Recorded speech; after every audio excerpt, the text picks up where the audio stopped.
And I want to talk about something that I have been really deeply diving into, and I think it is going to be crucial. And that is how to leverage artificial intelligence in your business, whether that means you're an employee or whether that means you are a business owner, entrepreneur, how to leverage artificial intelligence for your business. Okay. So, this is something, everybody just throws around these terms like revolutionary technology and stuff. In this case, this AI stuff is probably the most disruptive material I have ever seen in my entire life. I have been doing a lot of research. I was on a meeting the other day with a woman. Her name is Cecilia Tam, and she showed this crazy thing where you could take a house plant, you put it in a robot, and the robot. Hey, what's up, Bill Moore? Happy to see you, buddy. You put this house plant inside of a robot, and the robot, and it's got solar panels, and it has like a special thing where it can, like, it basically takes the thought impulses from the plant, puts it into a robot, and it turns a plant into a dog. This thing like will drive around. If it wants sun, it'll go and put the solar panels in the sun. It'll go like couple with a water dispenser so you can get water. They've even hooked it up to a blockchain wallet, and it can make purchases or collect revenue. But like you could have it go out and be a busker, like these street entertainers, and have this plant doing tricks inside of a robot, and people will give it money through Bitcoin. Dude, this stuff is mind bending. And some of the I've read a couple articles. Are any of you guys on Medium? Medium is like a blogging platform. I love it. I use it to host a lot of my blogs, and I've been posting a lot about artificial intelligence. I had one on an article that I just posted on how artificial intelligence could deceive you. I don't know if you've been hearing about this. So artificial intelligence can sample your voice, just like this podcast. There's a platform called, I think it's Synesthesia. I can't remember. There's so many of them out there right now. It could sample your voice, and then you could script it to say anything. And you understand how this could be a real problem security-wise for like banks that use voice verification. They call you up, fraud. We are entering into this wild. This is AI, artificial intelligence. I'm saying this right now. I've been saying this for months. Is the most disruptive technology potentially in the history of all humankind. More than the wheel, more than sliced bread, more than the car, more than the internet, more than the incandescent light bulb. This AI could, and I'm getting it now. Elon Musk was saying that AI has the potential to destroy the entire planet. I get it. This is the wild, wild west. This is the wild, wild west, right? Now, I've been talking a little bit about, I do want to talk about how you can leverage it in your business, but I'm going to go over this article I wrote. I wrote this article on Medium. It's called The Great AI Deception When Our Robot Overlords Pull a Fast One, talking about the ethics, right? So clearly, one, deep fakes. So we could do face swapping, right? We've seen these deep face. Some of them are hilarious where you swap out like a man's face with a woman's face and it looks ridiculous.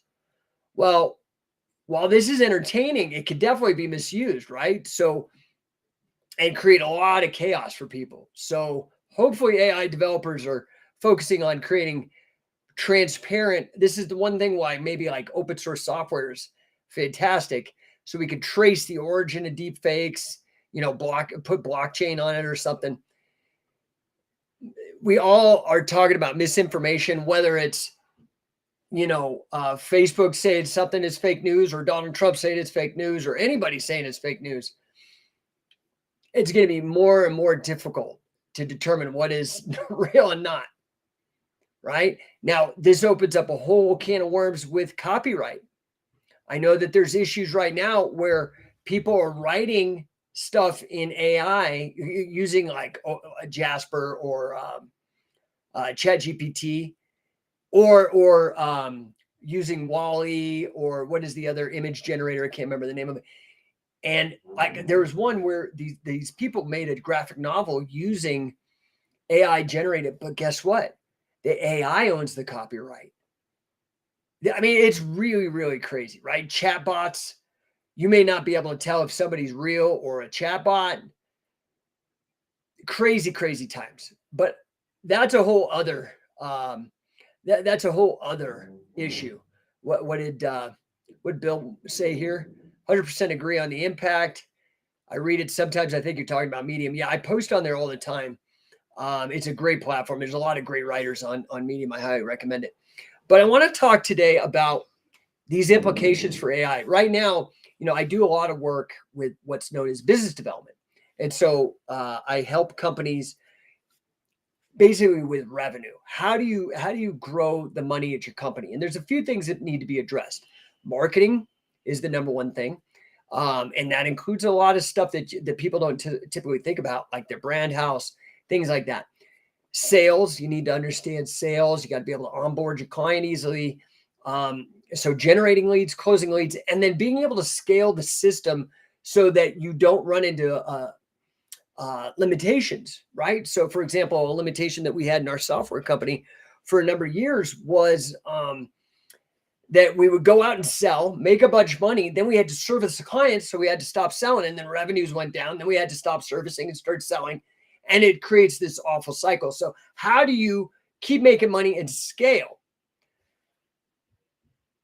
I have now started leveraging AI, and really I've pushed all my chips in on AI. I think I've committed myself to almost $50,000 in training and platforms so that I could truly understand this.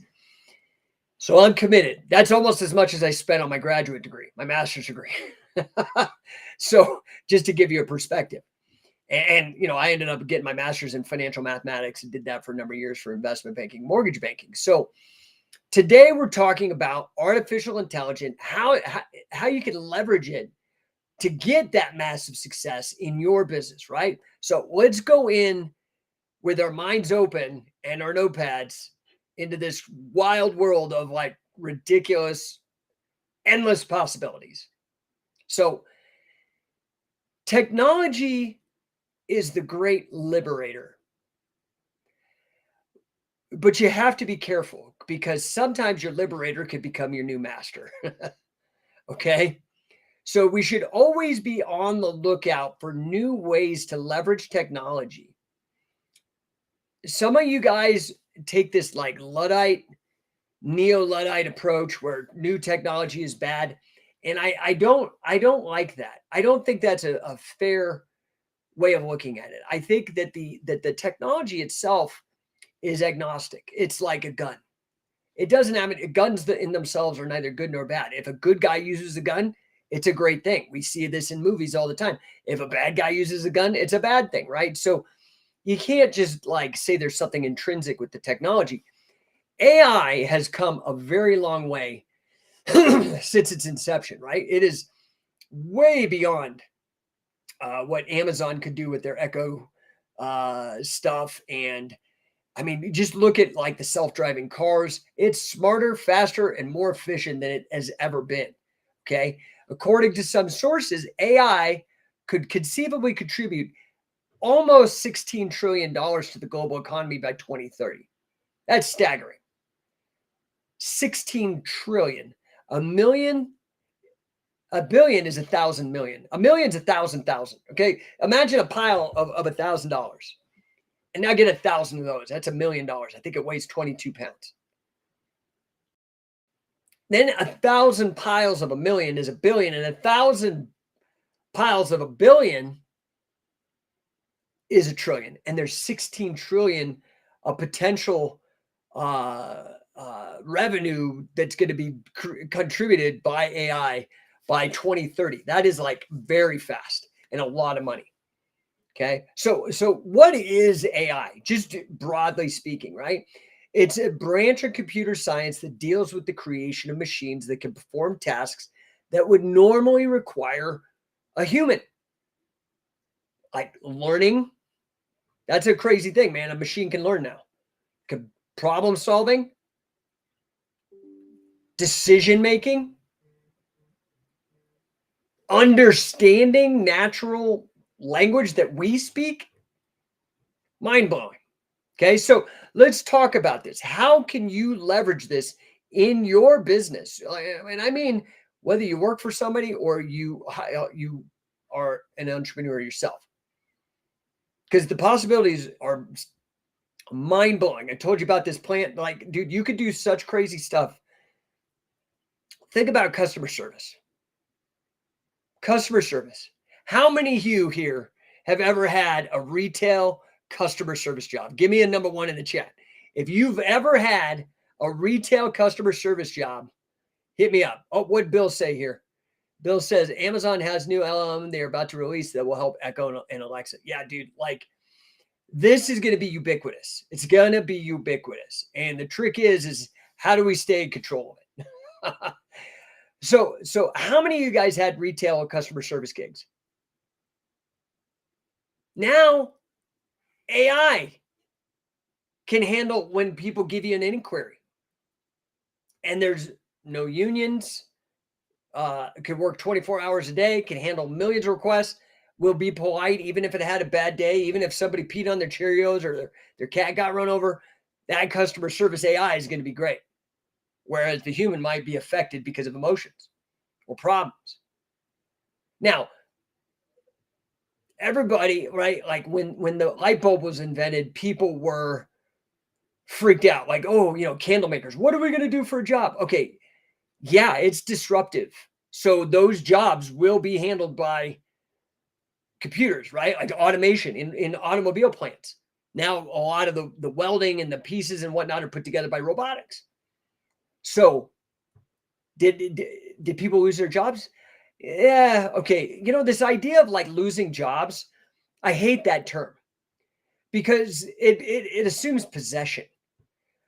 The job's not yours. If you take a job, it actually belongs to the business owner and they can do whatever the hell they want with it. So you never get to lose a job. I mean, I know it's the common parlance of the language and that won't necessarily change, but I think it's important. Nobody owes you anything in this world. And if you get a job, you should be grateful and do your best to help the employer with their mission and the task that you've been given the responsibility of fulfilling. But you don't own a job. That's like, we lose jobs to Mexicans or whatever that stupid right-wing bullshit is.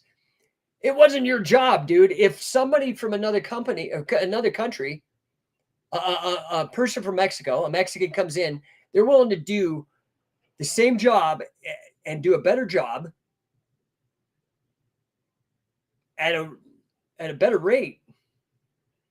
I mean, you can't blame them, dude. That's all consensual, right? So, but the thing is when the robots took over the jobs, say in Detroit from the car manufacturers, people had to find other jobs. So now there's new jobs maintaining the robots, programming the robots. Do you understand? So it just takes harder and harder labor out of our hands. I'm going to tell you, before, I grew up very blue collar, dude, like on the lower end of middle class. Okay. I wouldn't say we were poor, but we were not middle class and definitely not upper middle class. We were like lower middle class. And I had to do retail jobs. I had no connections to get better office jobs or anything. I did retail jobs for years and I hated it. It was awful. I got fired because I just would get sick of having to be in a good mood. It just wasn't what I was good at, right? And I just kind of sometimes I'd be not feeling well or something, and a customer would come and be mean, and I just, I didn't put up with it. I just was very direct with them. And that ended up getting me fired. Retail is hard because you always have to be on. Well, guess what? AI could take that over. I don't see a problem with that. Okay. So this is going to free up people to do more important work. Okay. AI chatbots alone, it's estimated that in 2022 alone, AI chatbots, it's estimated that it saved companies over $8 billion. Just AI chatbots. Okay. Well, let's think about sales and marketing. This is where I'm going into and where I'm really trying to study everything I can about leveraging AI to amplify my reach. So what is sales and marketing? Marketing, let's make this super duper simple. Marketing is getting leads, letting people know you exist and that you're in the marketplace and you can help people with a service or a product. That's what marketing does. All the permutations that are involved with that, getting leads. Sales then is converting those leads into clients. So they're kind of married, right? And like in the middle is prospecting. Now, AI, the great thing about AI, instantly, obviously we know it can write ad copy, it can do all these fantastic things. It can analyze enormous sets of data and identify patterns and trends that a human might overlook. This is real. So helping people targeting marketing campaigns so that you can effectively close deals faster, maybe qualifying people better. It also can help you personalize your marketing message to get engagement. Engagement is really one of the holy grails of business. Whether it's engagement with your employees to make sure that they're actually doing what needs to get done and not just cashing a check. And again, AI is going to really be hot on people's heels because AI is engaged. AI does whatever you ask it to, right? But it's not just engagement with your employees, but engagement with your potential clients. This is something that everybody is seeking on social media, is how do I get people engaged? How do I get them interacting with my content so that I capture their attention? What you have to understand is that in the information age, I don't think I'm related. I got to kind of dig into my 23andMe, but the father in the information age and I share the same last name. His name was Claude Shannon. He was a mechanical engineer, and he was brilliant. He came up with the first mathematical model to model information. Okay. And it's what everything that we're doing today is built upon. He started fooling around with robotics and AI and all these things. And this was a guy, we're talking like early 20th century. Okay. So you need to figure out how to get people engaged with what you're doing. What I'm doing right now is marketing. I could spend money on ads, or I could go and do this live as many times as I can. And guess what happens? How did I get you in here? How did I get you in here? You had somehow been on my social media. What I found out through my experimentation with the algorithm, social media loves frequency. So I figured out a way to automate frequent content production and distribution through my media channels, right? It's part of my secret sauce. For example, Scientific Wrestling, I added, I think a week ago, we were at 29,000 followers. Maybe it was 10 days ago, and we're at 32,000. So I've added like 3,000 followers in the last week or something. I don't have the exact numbers. You can go look yourself. And that's mostly through frequency. So now that I've got you, what you don't understand is social media can actually act as lead capture. This is one of the things I try to teach my clients. Like, don't shy away from social media. Maybe you have lead capture. You have a pop-up or like an autoresponder type of deal on your website where you capture somebody's email and phone number and you give them a freebie, like the old school model of doing things online. Cool. That's great. Do that. I love that. But guess what? You can also capture social media, people on social media, because now, for example, you've got me on LinkedIn, you've got me on Facebook, you've got me on Instagram, you've got me on Twitch, you've got me on Twitter, all the channels, multi-channel broadcasts I'm doing with this, right? And guess what? Every time I go live, ping, it pops up in your feed. Hey, Coach Jake is going live. Listen in. Now I got your attention. So where I was going with this is in the information age that Claude Shannon ushered in, attention is the most important thing. This is also what Grant Cardone has totally figured out. And he's like me. He's a tinkerer. He gets in there and he rolls his sleeve up and figured it out. What is it? The way Grant puts it is this: money follows attention. I say it's slightly different because I have an economics background and I'm maybe a little more of a nerd about it. Attention is the currency of the information age. You need to figure out how to capture attention. That's engagement. And this is really where social media is going to blow up because of the AI. I'm not even sure what's going to happen like with this AI, because it could break social media. Because people figure out how to automate and use all this stuff, tweak the algorithms much quicker. I guarantee you I'm going to be banging on this hard to try to figure things out using the AI. Okay. What else can we, I mean, it could do supply chain management. You can optimize your entire supply chain. You could forecast demand, manage the inventory, fulfill orders. This is another thing that I'm looking for. I want to help. I'm trying to set this up now. I don't have it right now, and it's a slow and clunky process, but I want to have AI handle my onboarding of my clients to where the second that I get involved in a conversation, it sends them all the contracts. The contracts are all done automatically, and it's following up and making sure, hey, this guy, I didn't get the agreement today. Let's send him another message. And I don't have to do it. I'm out of it. In addition to doing like smoothing out onboarding or fulfilling orders, you can, again, I mentioned this prior, analyze historical data, try to forecast demand, help you make smarter decisions, minimize waste. I'm not, I do think that that's important. I do think profitability is absolutely important, but I think it's second to revenue. The number one emphasis has to be on revenue. And then the number two is profit. And that's basically just looking at your costs, right? Revenue minus cost equals profit. So I want to go a little bit deeper on the data analysis and decision-making.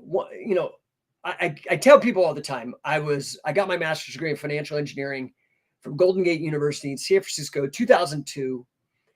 And I think I was actually in the first group of financial engineers to get their master's degree. Like, I think I was, because when I did it, nobody did. This is what ended up happening is we were the first program in the Bay Area, and then Golden Gate, and then Berkeley, the Haas School of Business, opened theirs, and then it took everybody from Golden Gate to San Francisco to Berkeley, and Berkeley is still the number one financial engineering program in the country. I took a couple classes with Sheldon Ross, who's actually an operations guy, but does a lot of mathematics and operations. Anyway, the reason I bring this up is I had to make a choice. There was two majors in my grad school that I could have gone with. I started out in applied economics, and I found it wasn't challenging enough for me. And I wanted to do something that would challenge me and hopefully make me more money than applied economics. That's why I went to financial engineering. But there was two. The second one that I had to determine if I wanted to do or not. Oh, Delmer, thanks for grabbing that badge, dude. Appreciate it. Out on Instagram. Thank you very much. I love the support. But what I ended up having to do was make a decision between financial engineering, which is what I went with clearly, or this other one, computational decision analysis, CDA, computational decision analysis. Now, I did not go that route. Like I said, my wife and I run a software company, but I'm going to be honest. And the reason I don't do the financial engineering anymore is I don't like it. I can do analytics. Clearly, I pass graduate level, calculus and stochastic calculus, statistics, all these things, no problem. And I worked professionally as a statistician, but I don't enjoy it. I enjoy business. I love business, but the great thing is now AI can do all that stuff, because that's exactly what computational decision analysis really entailed. Was how do you program, how do you get machine language to make human-like decisions for you. And better than human-like decisions, like decisions that are better than human. Now, that is a iffy concept, and I love philosophy, and there's a lot about like gut that I think maybe AI is going to have a hard time replicating. But you can do things like cluster analysis, and there are these tricks in statistics and inferential decision making, which I really think does underpin a lot of our thought processes anyway. So now we have this AI that can make sense of the vast amount of information at our disposal. This has been challenging for all of us. Like the internet, man, sometimes it's like drinking water out of a fire hose. It's like, right? You get too much data, you get down a wormhole. Next thing you know, you've watched 7 hours of video on frogs or something, right? And you didn't do the work because you couldn't sit through all the data, but AI could do that. AI could do that for you. It can help you make really strong data decisions, data-driven decisions. Now, of course, the caveat is garbage in, garbage out. So you got to make sure that the AI is actually looking at good data, but you can have it run Monte Carlo simulations, these other kind of wonderful decision-making things that are great aids to humans that help reduce risk, increase efficiency, ultimately help you achieve better results, right? So, and that's not it, okay? Let's talk about something that's human in business. Let's talk about human resources, man. Everybody hates HR unless you work for HR. If you get reported to HR, it sucks, right? Because you were cussing or you wore something inappropriate or whatever. So, but let's talk about AI in relationship to human resources. This could streamline recruiting processes. You can analyze candidate profiles. You can start predicting job performance. We know that there are these assessments out there that are legally defensible. I use them myself when I work with a company. If it's a big enough company, if it's a small company, sometimes you don't need it. But if it's a big company, I'll go in and I'll use these processes like DISC assessments or Clifton Strength or PXT. And these are all legally defensible. Now, guess what? I hooked that into AI, the data into AI.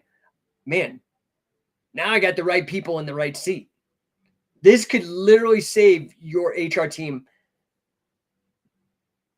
thousands of hours, which then convert into hundreds of thousands of dollars of manual work and help you build a stronger labor force for your company, right? So I know all that it's like, that sounds fantastic, right, Jake? But how do you actually get it implemented? How do you actually put this stuff into your business? The thing is all of this is so new that is the task. That's what I'm working on personally. How do I integrate AI into business to help raise everybody's level? You know, the promises of socialism are actually delivered by capitalism. I hate to break this to you, and I don't mean corporate socialism or corporatism or the American system is not. I'm talking about not state capitalism like the United States or China or these others. I'm talking about laissez-faire capitalism. Okay, the voluntary association of human beings. That is what raises and has historically raised lifestyles and lengthened life, all that kind of stuff. So how do we get there? How do we leverage the AI? How do we start small and scale up? Okay. The good news is this AI is so mind-blowing.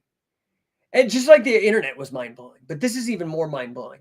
You don't have to invest millions of dollars to see the benefits of AI. Dude, ChatGPT, you can get on for free. You can get on for free, man.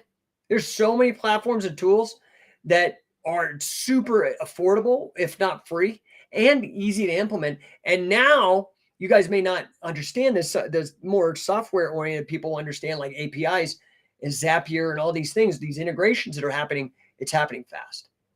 There's something you guys all probably know about ChatGPT and OpenAI, which is the company behind ChatGPT. Well, there's work on something called Auto, like automobile, automatic, AUTO GPT. It doesn't really have a friendly user interface right now, but it basically is integrating all of the different. You can now have ChatGPT, have AI do complicated tasks, because right now, like for example, ChatGPT, Jasper, these other generative AI language models, they do things step by step. You tell it to do something, it does it. Then you got to say the next thing, it does it. Auto GPT will do it all. If I said like, hey, Auto GPT, create an email drip campaign using MailChimp or Active Campaign or whatever platform, and draft 20 emails selling the product listed at this URL, and write it in the voice of Alex Hormozy. That would I would actually have to do a bunch of prompts, and then I'd have to actually do the work of integrating it to the MailChimp or whatever. Auto GPT can do all of that for you. It's just like a virtual assistant. This is really crazy. This is crazy stuff. Now, as an entrepreneur, I have leveraged virtual assistants for 15 years. I do have a couple that are here in the States. I have one in Montreal, I have one in Vegas, and I have a couple in the Philippines and one in Pakistan. Gonna be real, man. It's getting to a point where this thing is going to be able to do even what they do, and they live in areas where the money goes further. It's going to even be able to outcompete them. This is so crazy. Rob Dent says, use AI to create customers. And that's exactly what I put myself to task to do. So I'm aiming in the next 3 months, given my substantial investment of time, money, blood, sweat, and tears into this project, I'm hoping to have this up and running in the next 3 or 4 months for No1 coaching. And then I'm going to use my already existing companies to test and make sure that these platforms work. And then I'm going to roll it out hopefully by if I can get Q3, that would be fantastic. So if you want to start leveraging it, you need to identify the areas of your business where AI can make the most significant impact. That could be customer service, that could be marketing, or any of the other places that I talked about earlier, right? So the next step, once you have that problem or that pain point that needs to be solved, then you have to go and start researching the various AI tools and platforms, and then vet them out and find the one that fits your needs best and your budget. And mind you, you guys got to stop thinking about price all the time. You got to start thinking about the return on investment. Yeah, I dropped all this money, but I feel that, dude, the money that I put into this AI, I'm constantly going broke. I don't know, man. This is another thing I love about Grant Cardone. He's like, dude, go broke. Keep investing. As long as you're not wasting your money on like clothes or things that don't have cash flow, just go broke investing. It all comes back to you. Now, for Grant, that means real estate. And that's a fantastic thing, but I got to be real, man. Right now, commercial real estate's imploding. Multifamily is still doing well. We see that your normal realtors are having a hell of a time because of the high interest rates. So the other thing you could do besides real estate, and Grant does this as well, is invest in businesses. Invest in your own business. So that's why I titled this talk, how can you leverage artificial intelligence in your business? And when I say your business, that might be the person you work for.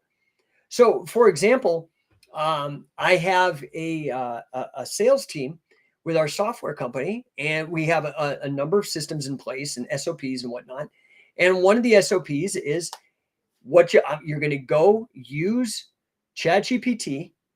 You're going to go you have the person find the LinkedIn profile of the person that you are trying to pitch. You take that and you say, hey, write a pitch for this product to this person from this person in LinkedIn. You put your link and hit go. And it creates an automated email sequence or DM that you could start sending out to people for your market. I mean, do you understand what I'm talking about? It would have normally taken maybe a day or two to get this written out, drafted, and spell checked and all that. It could be done in like 3 seconds. Like 3 seconds. It's mind-blowing what can be done. So once you get these right tools, then you have to start investing in training. This is the hardest thing in doing what I do. Most people go into business because they are in love with what it is that they're selling, whether it's a product or service. Let's say you're selling a widget. Man, I got the best widget. It does this, that, beats every other widget. Great. 9 out of 10 businesses still go out of business, whether it's a widget or not. Why?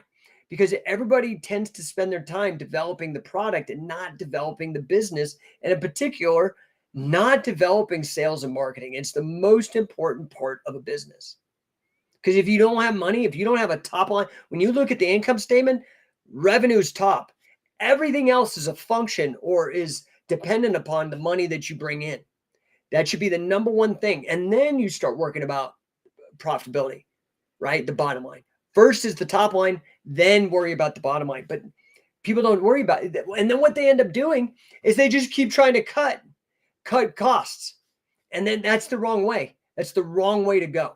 Sure, cut costs if it's inefficient or something. But sometimes people are like, oh, I need to cut my marketing budget. Dude, that is the wrong thing to do. So you need to start really understanding the importance of investing in training. And that training is not going to happen at the university level. I'm sorry, it's not. Unless your professor has run a business before. I guaranteed. I ran into this in grad school. Sure, I could learn all the language and the nonsense, but I didn't start really learning until I got my first gig. I worked at this place called Trinity Capital in LA, a boutique investment firm, where it was me, 6 other guys that were all Harvard MBAs, and a billionaire doing debt restructuring deals. I learned so much just being a fly on the wall and actually seeing how business is really done and transacting, where the money really is at. Now, to get into that room, it cost me $60,000 and a lot of work, 3 years or 4 years of grad school to get into that room with the Harvard MBAs and the billionaire. What kind of training are you actually doing to make it happen? Like I said, I just dropped 10 grand. I'm on the hook for another 30 grand and another 15 grand, all AI related right now. What are you doing? Sitting there twiddling your thumbs, hoping for free information. I give out great stuff. What I'm giving is valuable information. Okay. Imagine if you actually start paying me. What we can do. That's what I do for a living. Does that make sense? So you have to select the right tools. You have to invest time and money, and you have to train so you use it. That may mean like going to workshops, doing webinars, hiring externals, experts, coaches to help guide you through the implementation. Right? Remember, the success of your AI implementation in your business could depend on how well your team, which includes you, can adapt and utilize this new tech. The skill is learning how to learn. In this age, you've got to learn how to learn. Now, when you start seeing results, here's the other thing. People will see a result and they're like, oh, this is great. And then they just coast. That's when you start seeing results. That's when you lean in. That's when you start pouring a little bit of kerosene on the fire. Okay, that means investing even more money, more time in more advanced tools, integrating things into your processes even deeper. Right? Again, like I said, the key here is if you want to leverage artificial intelligence, you got to leverage your natural intelligence, man. Stop being lazy. Okay, so now before we wrap up, a few words of caution, right? AI is undoubtedly super powerful, right? And it's essential to just strike the right balance too here, right? Because you can't just get rid of it. I know that people are going to end up with AI fatigue too, because everybody's going to jump on this AI because it's so amazing. So you want to make sure that you keep human interaction at the key places. And sometimes that's a bit of a feel. There's not just a cookie cutter. You got to kind of experiment and find where that's at. And you got to make sure that your employees, so not just your customers, but your employees are feeling excited, engaged, all that. Does it make sense? Remember, the future belongs to those who are willing to adapt, to learn, and to grow. So let's get out there, guys. Let's start doing this. We got a question from Jay Espinoza. Where are you learning about AI? I want to get into that. So here's what I would suggest.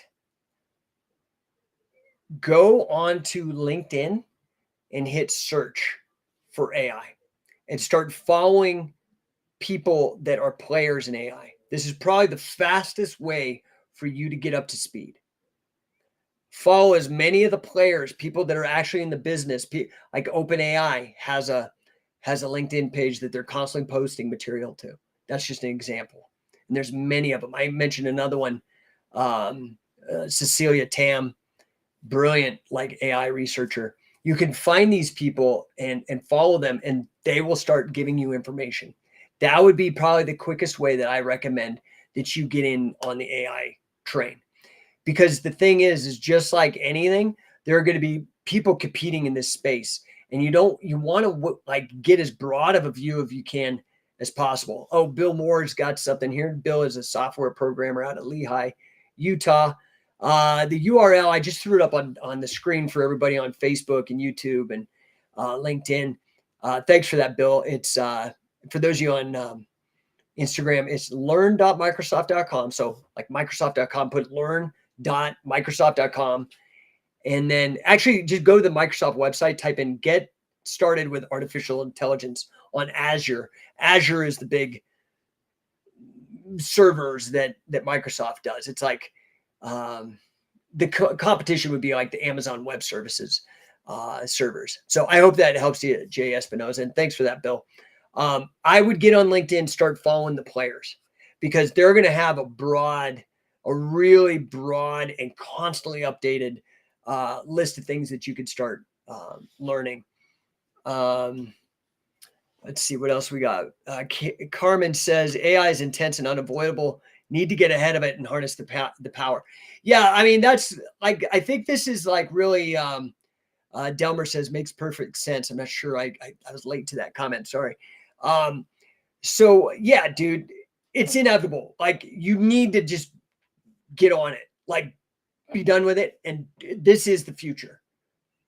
This is AI. It like, everybody's like, oh, VR, blah, blah, blah. No, AI. VR maybe down the road a little bit. I think VR's got a ways to go before it really is applicable. People really want to do it more so than social media. Rob Denton says half Terminator, half John Connor. Dude, it's coming, dude. It's coming. And you know, it is all inherently, ultimately political too. You know, I don't know if I've followed transhumanism since the 90s. Natasha Vita Moore and Max Moore. Do you even know who these people are? Do you even know what transhumanism is? I've known of these people for a long time. I've been for and against it at various times. When my first job that was non-retail was actually selling life insurance. So I started out, my first non-retail gig was hardcore sales, like literally prior to the internet, roll into the insurance company. I'm in the financial district of San Francisco, and I get it. I show up in my cheap little suit, brand new life insurance license. I sit down. I'm excited. I'm like, oh, this is gonna be awesome. They go, here you go. Boom, put the fucking white pages on my table, and they're like, start dialing at the A's. Old school. So, yeah, man, like I thought the internet was a big deal, and it was a big deal, and social media, but AI, dude, this stuff is so mind-blowing. You have to really jump on board. Just like, remember, there was a guy who said, hey, what if I sold books online? Now he's like one of the richest guys on the planet. I would really start investing effort into it. And again, I'm here to help you. I'm highly invested in it. Again, I've gone totally broke trying to, because I believe so strongly that this is in the future, right? Um, Emperor Charlemagne, what's up? Oh, he's going to bring this back to wrestling. I like it. I like it. Hey, Jake, I missed a few weeks of podcast. Don't worry, I hardly podcasted this week. I think this is the first one I've done since Thursday. I've been so busy, dude. Hope you're well. Just wanted to hear your thoughts on the Joe Rogan episode with Ric Flair. Some great catch can shout outs on that episode. Oh, yeah. Yeah. I'm going to be honest. Like, I don't know how they make those shout outs and don't shout out scientific wrestling. We are the guys that have put it on the map. I mean, it's a fact, dude. This is like facts, right? They're spitting out Billy Robson, Carl Gotch. I'm like, hello. But yeah, it was a good episode. I enjoyed it. Yeah, Ric Flair is fantastic. Ric Flair talks a lot about Billy Robson all the time. He talks about him in his autobiography and whatnot. So, yeah. Let's see here. Got somebody trying to sell me rash guards equipment. Mr. Chad Keel, how can I invest in AI? So again, look at something like Microsoft has invested heavily in it. So you could do something as simple as buying Microsoft stock. I'm not a big fan of the stock market. I've done well in the stock market because, again, I have my graduate degree in basically something that's a big part of it was studying options and derivatives, futures, swaps, forwards, things of that nature. But the tax on your gains is brutal.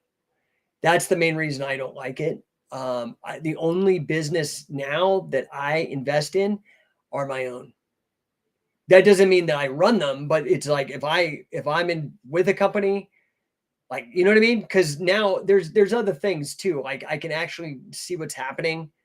I don't have to just rely on maybe some sketchy Enron style accountants cooking the 10K or whatever, the numbers. So I'm more interested in investing in your own business and your own personal development, frankly. But you can invest in AI, and you can just Google that. There's all kinds of resources, but you can also invest in yourself learning it. And that's the way that I'm approaching it. So I don't know if that helps you, but I'm just telling you what I do. Let's see here. Yeah, Bill Moore says that Microsoft training on AI in Azure is really great and it's free. So, all right, guys, this weekend, I'm heading out to Charlotte. We are doing the accelerator camp for all you guys interested in grappling, particularly wrestling for MMA and grappling. We will be there 2 days, Saturday and Sunday, Fit to Fight. It is a self-defense school in Charlotte run by a gentleman by the name of Ryan Hoover, who's an expert in self-defense. Long-time guy. That guy goes back forever in Krav Maga circles, but in my opinion, he expanded beyond.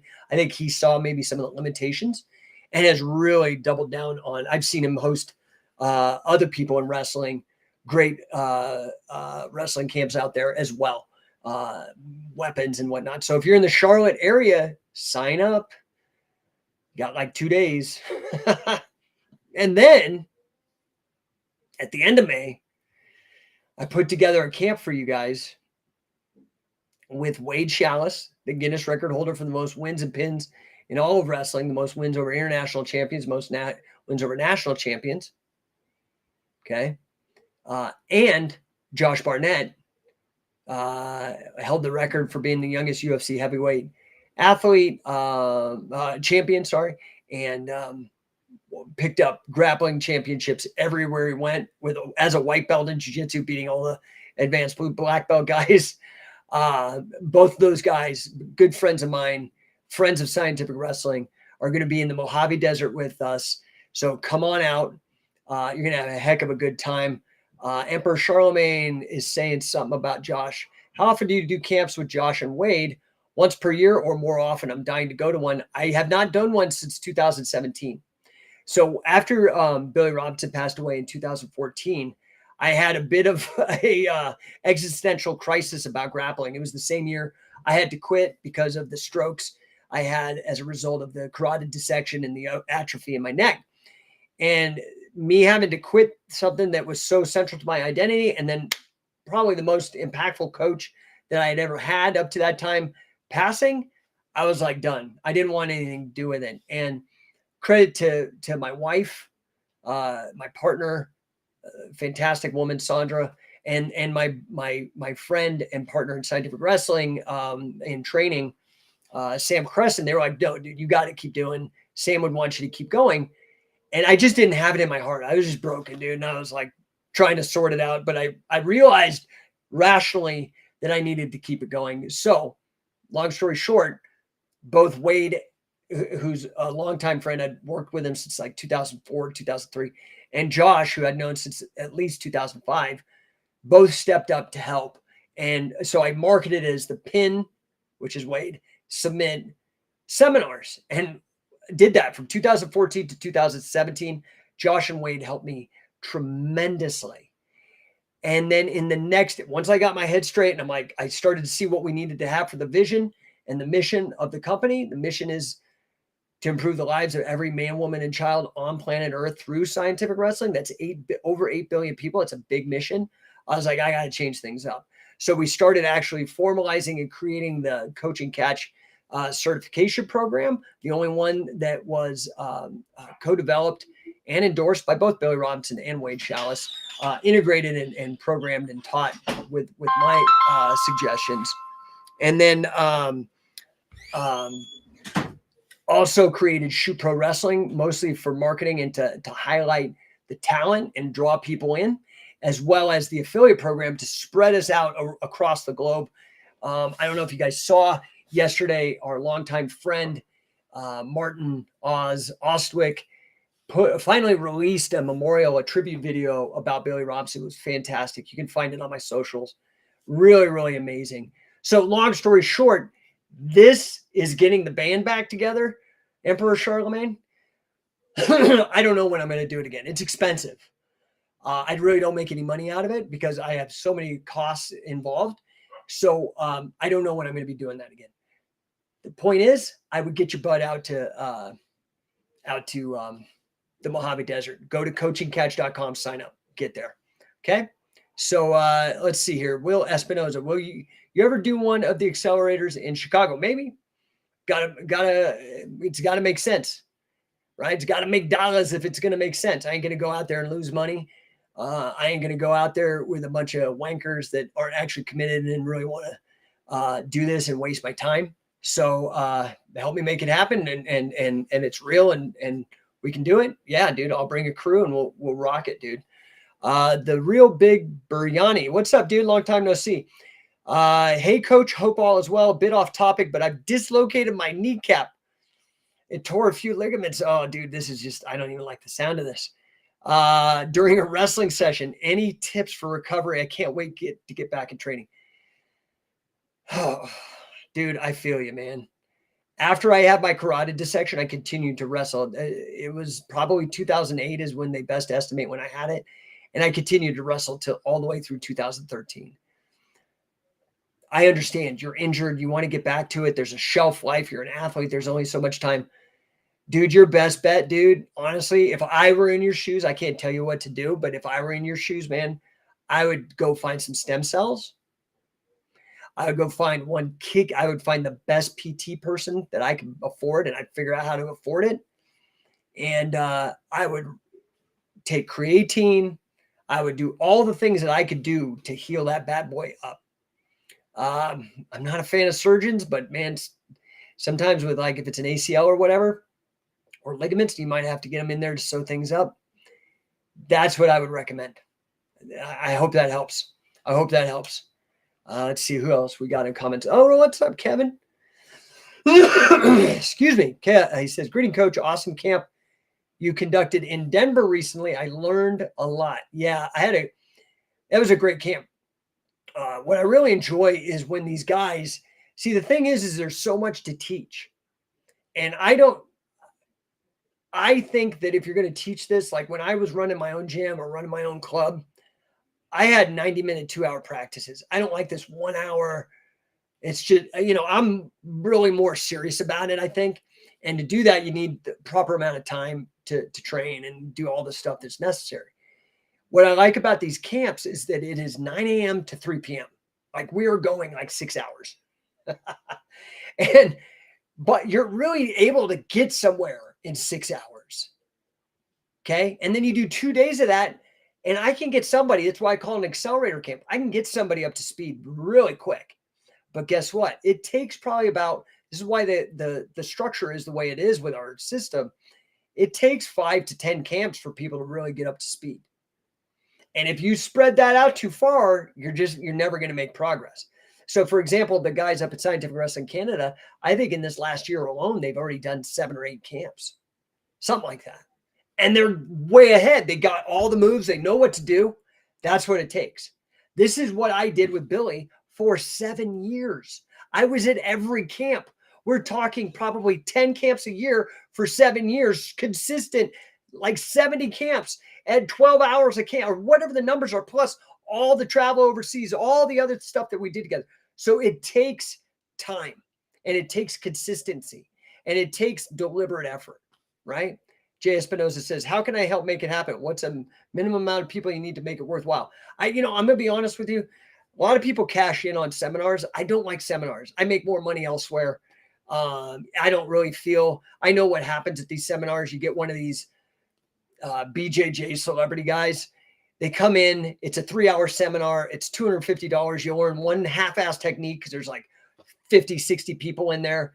And really what you learn is nothing. And you get a photo and you get to say, oh, I learned from so-and-so. No, you didn't. Not really. Right. So I would want to do a camp. If we're going to do it, I'm going to do a camp. I need a location and I need 12 to 15 people at the location that are paying. Right. So I hope that helps. The real Big Biryani says, thank you, coach. What advice would you give to someone who wants to open up a wrestling or BJJ/grappling gym in India or the Middle East?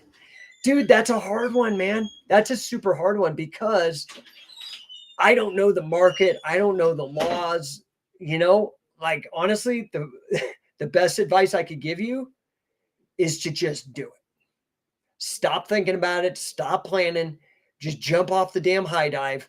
Start telling people that you're holding practice. Find a place to hold practice. Get the relevant insurance, the liability waivers. I don't know. There's so many complexities, but just start. Start. That would be the number one thing I would say.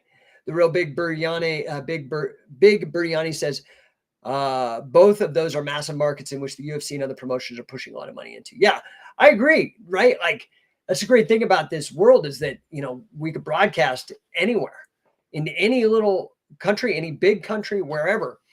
But, the most important thing is just start. That's what I would do. And try to find, this is what I did, try to find the very best guys you can to train with. And I did. I mean, literally the best guys. Billy Robinson, Wade Chalice, Carl Gotch, literally the greatest guys. Now, some of you that you may not be able to hit that level, but find the best guys you can and try to learn from them. That would be what I do. All right, guys, man, holy shit. This went up like an hour. Did not mean this to go that long. I appreciate all you guys that stayed on with me today. I hope this was useful. If this was useful to you, throw up a number 1 in the chat for me. Recommend this. I am on Apple Podcasts, and I'd like to get some traction on Apple Podcasts.